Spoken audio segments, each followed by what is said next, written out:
A new artificial reef is in place along the Powell River waterfront. A First World War vessel made out of concrete was sunk on Saturday.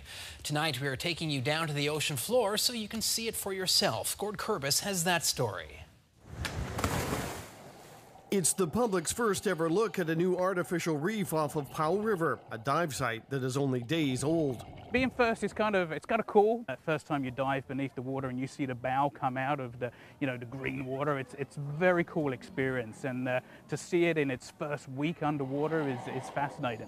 Russell Clark was one of a handful of divers that were the first to explore YLGN 82, a concrete barge that was sunk on the weekend by the Artificial Reef Society of BC. It's a new addition to the dive sites we have here. It's the 9th artificial reef to be sunk in BC, and it's also huge. It's a big World War II era gasoline barge, and this thing is massive.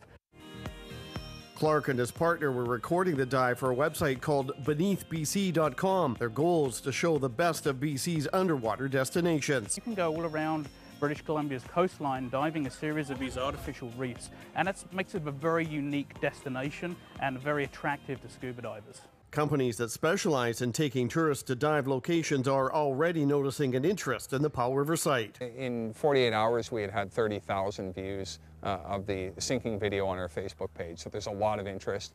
We've already run our first tour on Monday, and we expect that's going to increase throughout the summer now. Bill Coulthard, who visits international dive destinations, says his latest addition will be a huge boost for visitors. The Artificial Reef Program in British Columbia is unlike anything else on the planet, and as we continue to develop the program island-wide, it attracts a lot of attention to our province in terms of dive tourism. He says the new reef helps bolster BC's position of having spectacular settings both above sea level and below.